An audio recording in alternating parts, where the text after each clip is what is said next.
अस्सलाम वालेकुम स्टूडेंट्स।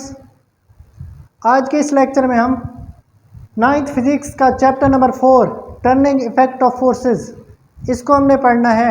इससे पहले जो हमने वीडियोस बनाई हैं उनके अंदर हमने न्यूमेरिकल को डिस्कस किया है। चैप्टर नंबर 2 के न्यूमेरिकल भी, काइनेमेटिक्स, और चैप्टर नंबर 3 डायनामिक्स, इनके न्यूमेरिकल को हमने कवर कर लिए हैं। इस वीडियो लेक्चर में हम इंशाल्लाह ये टॉपिक शुरू करेंगे पैरेलल फोर्सेस और इनकी इकसाम, और इसके साथ ही हमने रिजल्टेंट वेक्टर या रिजल्टेंट फोर्सेस के बारे में भी सीखना है, और हेड टू टेल रूल क्या होता है ये भी हमने सीखना है। अब सबसे पहले हमारे पास पैरेलल फोर्सेस क्या होती हैं? ऐसी फोर्सेस जो एक दूसरे के पैरेलल हों, पैरेलल फोर्सेस कहलाती हैं। मिसाल के तौर पर अगर एक बैग है और उस बैग के अंदर बहुत सारे सेब हैं, और आपको पता है कि कायनात में हर जिस्म जो है वो ज़मीन उसको अपनी तरफ खींचती है। तो यहाँ पर जो बैग है इसके अंदर सेब मौजूद है। इन सेब का जो वज़न है ये नीचे की तरफ अमल कर रहा होगा क्योंकि ज़मीन इसको अपनी तरफ खींच रही होगी, जिसको हमने फोर्स ऑफ ग्रेविटी कहा हुआ है। इसमें तमाम सेबों का वज़न नीचे की जानिब अमल करता हुआ महसूस होगा। इनको हम पैरेलल फोर्सेस कहेंगे क्योंकि ये एक ही सिमत में लग रही हैं। ऐसी फोर्सेस जो एक दूसरे के पैरेलल हों पैरेलल फोर्सेस कहलाती हैं। The forces that are parallel to each other.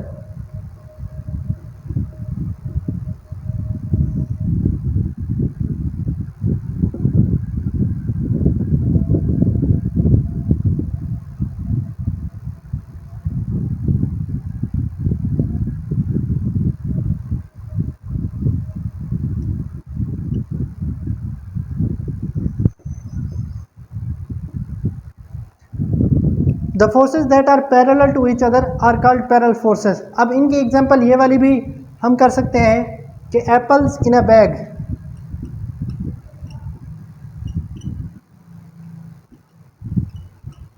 Are the example of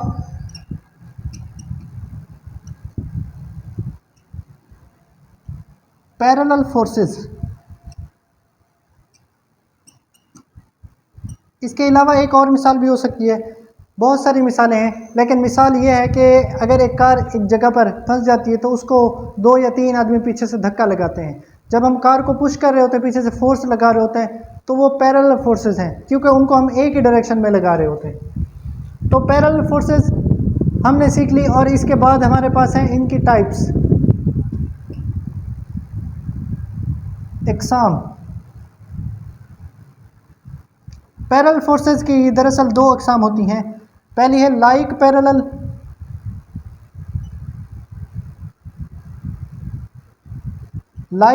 forces, और एक है unlike parallel forces.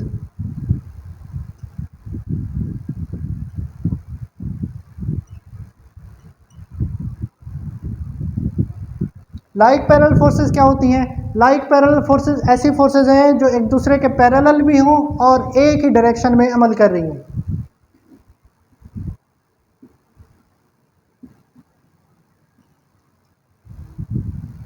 The forces that are parallel to each other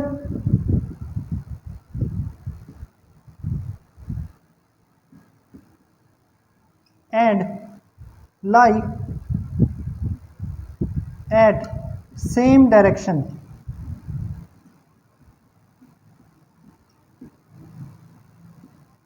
उनको हम लाइक पैरेलल फोर्सेस कहते हैं।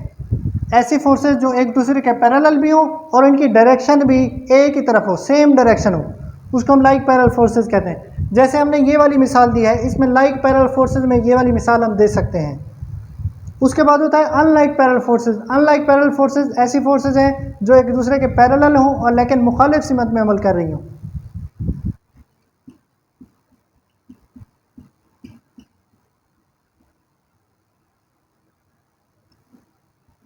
The forces that are parallel but lie in opposite direction।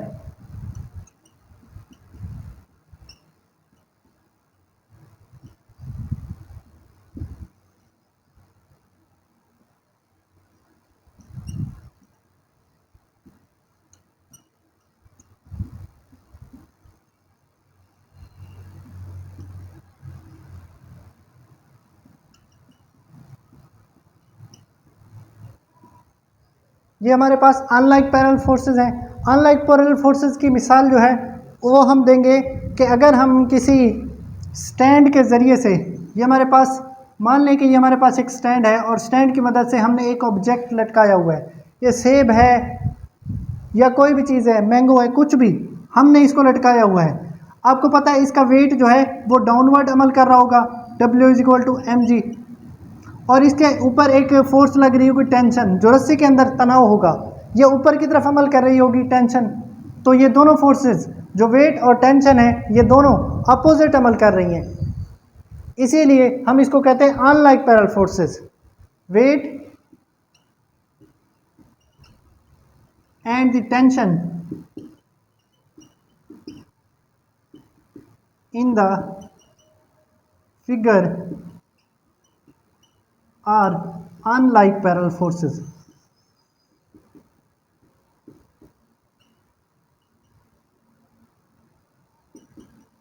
ये आप example देंगे, ये शॉर्ट क्वेश्चन के तौर पर अक्सर पूछी जाती हैं पैरेलल फोर्सेस और इनकी टाइप्स। इसके बाद हमारे पास रिजल्टेंट फोर्स है।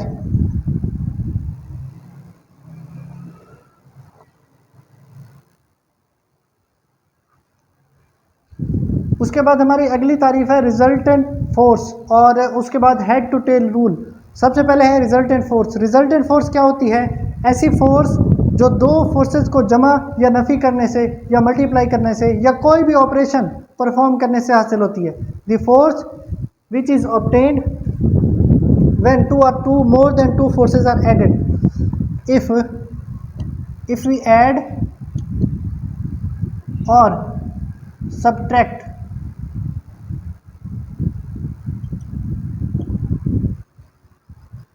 two or more than two forces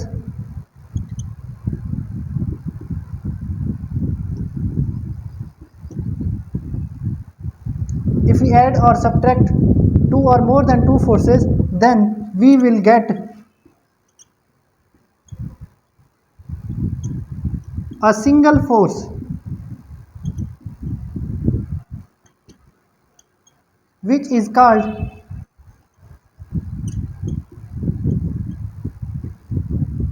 resultant force।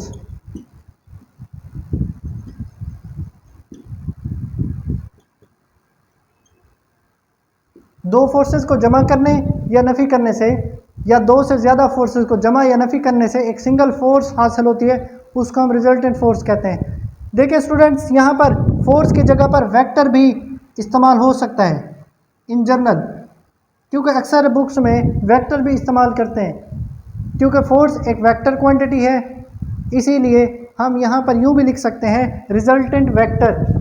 तो फिज़िक्स में कभी कभी पेपर में शॉर्ट जब आता है तो चेंज करके भी दे सकता है, तो इस पर आपने गौर करना है। रिजल्टेंट वेक्टर कहे या रिजल्टेंट फोर्स कहे, एक ही बात होती है। If we add or subtract two or more than two vector, then we will get a new vector which is called resultant vector. और उसमें एक खासियत होती है रिजल्टेंट वेक्टर में कि रिजल्टेंट वेक्टर के अंदर उन तमाम वेक्टर का जिनको हमने सम किया हुआ है उनका तमाम का इफ़ेक्ट मौजूद होता है। अब इसके बाद हमारा हेड टू टेल रूल, इसको हमने देखना है। हेड टू टेल रूल किसे कहते हैं?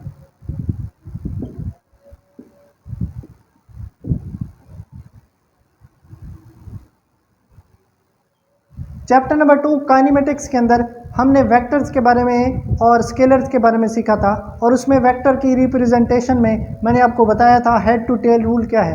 हेड टू टेल रूल दरअसल एक मेथड है जिसमें वेक्टर को हम ऐड करते हैं। ये ग्राफिकल मेथड है, द ग्राफिकल मेथड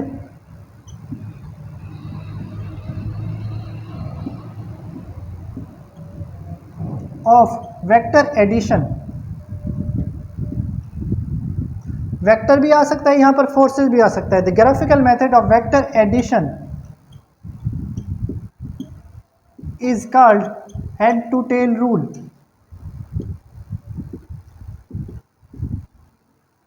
इसको हम कहते हैं हेड टू टेल रूल। अब ग्राफिकल मेथड, इसमें हम क्या करेंगे? ग्राफ बनाएंगे। ग्राफ मीन्स हम किसी भी वेक्टर को हम ड्रॉ करेंगे। जैसे मिसाल के तौर पर अगर मैं फर्ज करता हूँ कि मेरे पास वेक्टर ए है कुछ इस तरह से, ये कुछ भी हो सकता है। ये वेक्टर ए हमने इन जनरल लिया है, ये वेलोसिटी वेक्टर भी हो सकता है, डिस्प्लेसमेंट वेक्टर भी हो सकता है, टॉर्क वेक्टर भी हो सकता है। इन जनरल हमने कहा कि ये वेक्टर ए है। ये वेक्टर ए में जो लाइन जाहिर कर रही है ये मैग्नीट्यूड को जाहिर करती है, और ये जो एरोहेड है ये डायरेक्शन को जाहिर कर रहा है। ये इस डायरेक्शन में हमने वेक्टर ए लिया है। से हम कोई दूसरा वेक्टर ले लेते हैं। ये हमारे पास कोई दूसरा वेक्टर है बी वेक्टर।